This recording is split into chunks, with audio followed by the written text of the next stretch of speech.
So, ladies and gentlemen, that brings us to the conclusion of day one of the CitA BIM gathering. Thank you for attending the event. With a few little blips on the way, I'd blame the chair for that today, nobody else. It's been a little while since we've been online. We've been back in person for so long now, but I really thoroughly enjoyed the experience. So just to reiterate and to thank all those supporters and sponsors for the gathering. Really, without you, we would not be able to host this conference. And I'm hoping that all of these organizations, that I'll meet them in person, to thank them in person on Wednesday. A real cocktail of innovation. The innovation race is certainly is strong and vibrant, and it will be on Wednesday in Athlone. So just to bring you through tomorrow, tomorrow we have our day two of the conference, and once again we'll be joined by a number of keynotes from Malaysia. Ronan Collins from HSS Engineering. Ronan is no stranger to the Alliance. He's spoken at a number of our events. He's going to be focusing on that topic again of AI and drawing insights from the last 20 years of digital transformation, and that should be a really interesting presentation from Ronan. Also, Carolina Soto Ogueta from Plan BIM in Chile. The Corfu Institute will be presenting on BIM adoption in Chile, and I've had great conversations with her over the last number of months, and they too are convinced that the World Economic Forum plan is of relevance to them. We're also joined by one of our sponsors, Dalux. Brendan O'Riordan will be presenting also tomorrow, and we'll also have two keynotes. I've got a bit of a rest tomorrow mid session, and Professor Kieran McNally from UCD will be chairing the first session, and Mary Flynn, one of the CitA directors and from Dublin City Council, will be chairing the second session. And we're going to hear from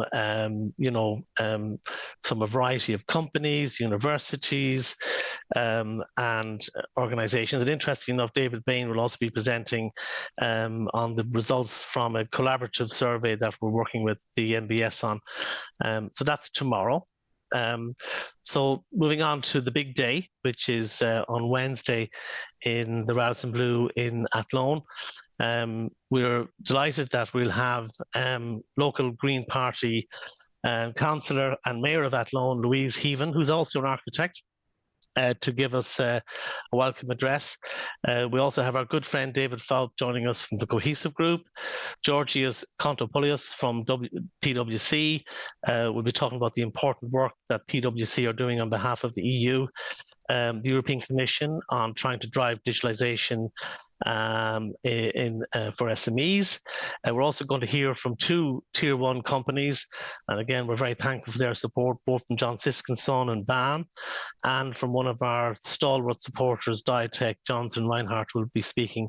So that's our kind of our plenary session in the morning in Athlone, starting 9 a.m. sharp. We then go into a series of breakouts in sort of mid-morning, where we'll be looking at BIM for MMC, better data for all, BIM for life cycle and workflow efficiency, and our good friends from SETU, TUS and TU Dublin will be helping us chair those sessions. We then move to the afternoon, and we'll be focusing more on skills, some smart case studies, I'll be chairing a session on cost management and also lean construction, and again we're being kindly supported by a number of people who will be chairing those sessions as well. As we move into the plenary in the afternoon, Tony Woods, who I was on Midlands 103 FM a few weeks ago, will be speaking. He's so passionate about the importance of digitalization and how he could see the value of BIM so early, even in the last, over 10 years ago, and that's helped him grow his business, transform his business. And we're also thankfully going to be joined by Stephen Lynham. Obviously, I mentioned the BIM requirement that was announced in July. So it's great that Stephen's with us, and he'll give us more detail on, the delivery of these BIM requirements in 24. And then again, another one of our great supporters, Gagner Muller, Jason, will be giving us a send-off in regard to the power of real-time information and how we can improve project performance. We heard from two speakers earlier, Riol and Kim, just two authors of papers out of, I think we received over 20 papers this year, and we had some great support from the scientific committee, but we'll be presenting the prizes for the best overall industry, young researcher and academic papers at around 4 p.m. And then we'll take a well-deserved break. So it's been great to be with you this afternoon. Just wanted to give a shout to mention that Irish National BIM Policy Survey that we're doing. We've got lots of, we've got housing action plans, we've climate action plans, we've MMC roadmaps. How are all these things aligned, and how can we knit green, lean, digital into, any future roadmap for Ireland? So that brings us to a close. We'll be back tomorrow at same time, at just before at 12 noon for the second day. And thank you for your attendance. Take care.